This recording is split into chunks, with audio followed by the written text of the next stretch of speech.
So we have covered line integration, we have covered surface integration, we have covered volume integration. And if you remember, while I was explaining you the line integration, the surface integration, the volume integration, every time I have explained a special case. So that special case in each of these becomes a theorem.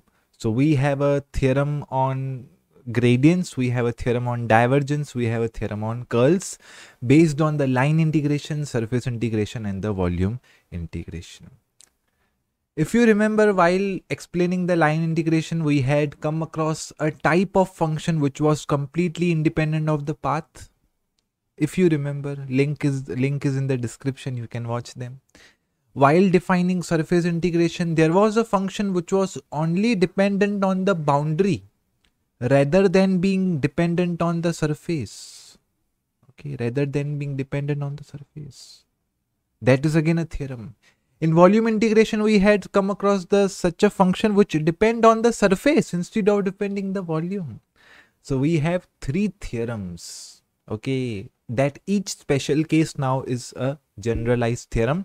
So we have a fundamental theorem of gradients, we have a fundamental theorem for divergence, we have a fundamental theorem for curl. There are so many names of each of these theorems. This is called as Stokes theorem, this is called as Gauss divergence theorem, Gauss's divergence theorem. So let's start. Fundamental theorems for gradient. Okay. So while I calculate the line integration, there are two methods. Okay, if I want to calculate the line integration along a path, there are two methods. I can consider a small section, then again I can consider a small section, then again I can consider a small section, and in this way I can proceed. I will get the full line integration. I can get the full work done from the path A till path B if I consider small section and I integrate. So same is applicable on gradient also. Let us consider a small section. Let us calculate dt, and here this quantity is gradient and this is the position vector. Create a second box, try to find its gradient. Create a third box, try to find its gradient. So what will be the answer of my integration? Okay, line integration in terms of gradient. Here we are considering the gradient. Here our function is gradient. Okay, you can consider for work done is equals to the f dot ds also. That is also applicable in general physics of class 11, 12th.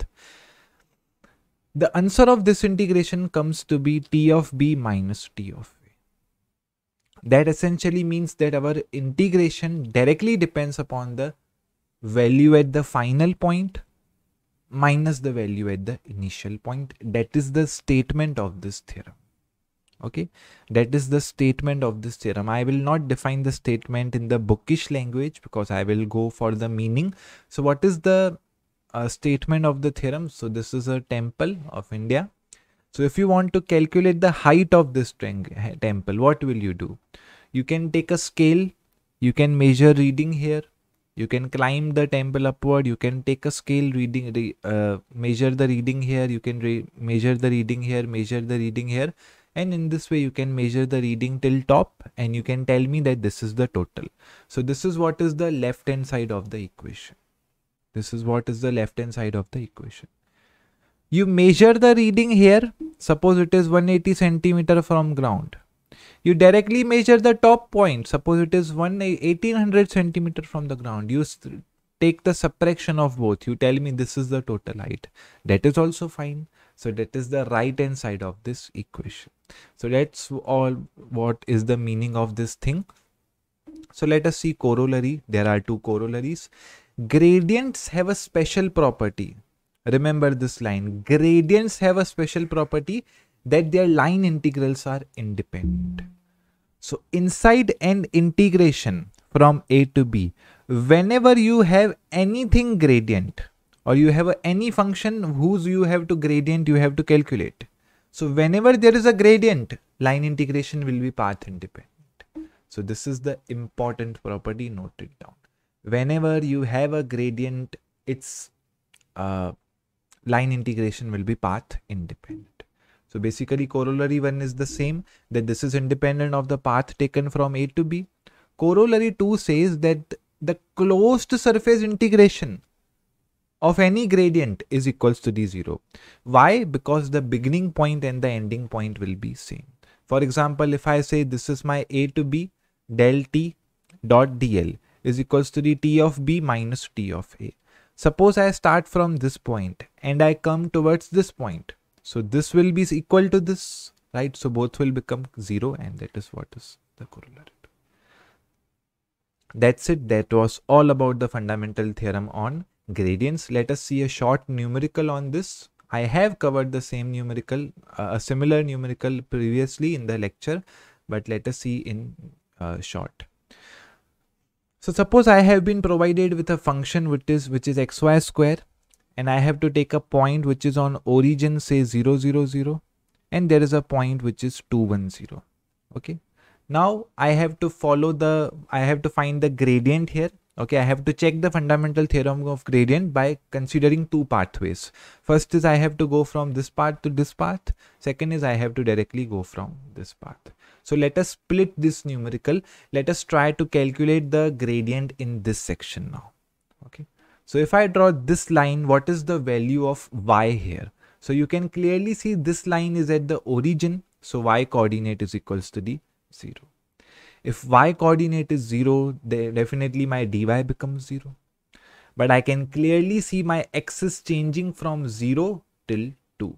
So my x is changing, so therefore dx will exist. You know, line integration is dot product of the gradient with position vector. That's why I am first calculating the position vector as I had did in the previous videos. So di is equals to the dx x cap plus dy y cap. So this is 0. So this is this thing. Okay. And here I have to calculate gradient of t. But notice y here is equals to the 0. So if y is 0, then this term is 0. If this term is 0, then anything multiplied by this term will be 0. So I get the gradient integration, line integration of a gradient equal to the 0. Now let us try to calculate the gradient along, line integration of a gradient along this path. So here I can see my x is equals to the constant. Its value is 2. So definitely dx is equals to the 0. So this term will vanish. But my y is changing constantly. Therefore dy will exist. Okay. Therefore dy will exist. Therefore if I take a dot product of this with this, I will get what I will get. Of course, I have to take differentiate with respect to dy because dx term is not there. So a differentiation of this with respect to dy will be x times of 2y. The value of x is equals to the 2. So substitute 2 here. So it will be 4y dy. Let us try to integrate. What are the limits? Limits are from 0 to 1. You can see in the previous sum, limits are from 0 to 1. So these are the limits. 4 integration of 4 will be 4y. Substituting the value from 0 to 1. Okay, what I will get? I will get 4y integration of y. Here it will be 4y dy. So integration of y will be y square by 2, which is 4 here. 2 1s are 2 2s are. Substituting the limits 1 0, I will get 1 minus 0 times of 2. So it will be 2. So limits here are 2. So 2 plus 0 is equals to the 2. So my line integration of gradient is equals to the 2 if I follow the path number 2. Okay, now let us try to calculate the gradient line integration of a gradient from path number 1. So path number 1 is completely straight. Okay, everything here is changing. Nothing is constant. My x is also changing. My yx is also changing. So definitely my dy will be dx times of x cap plus dy times of y cap. This is the first thing I can notice here. Secondly, I need to find a relation. See, line integration involves only one limit. Okay, I cannot substitute limit of x as well as limit of y. Right. So I have to find some correlation. So I can clearly see that my y is equals to the half times of x. Okay. Here also y is equals to the half times of x. So if my x is 0, y is also 0. So this is satisfied. Here also if y is equals to the half times of x, x is equals to the 2 here. So 2 by 2 is equals to the 1. Yes, y is equals to the 1. So this is the relation which I need to find by applying some mathematical logic or mathematical trick. So let us differentiate this. So if I differentiate this with respect to x, what I will get? I will get dy by dx is equals to the half, because integration of dx, derivative of dx by dx would be 1. Okay, so substitute this, multiply this there. So I will get this thing. Now let us try to calculate this quantity. So taking this is the thing which I have. Okay, taking the differential in terms of dx. So what is the thing I have? I have xy square. Okay, differentiating with respect to dx. So what I will get? I will get directly y square, as dx by dx is equals to d1. Differentiating this with respect to y, sorry for my English, it is not good. Yeah. So differentiating this with respect to y, what I will get? I will get x would be constant and that will be 2y. So 2xy is the answer.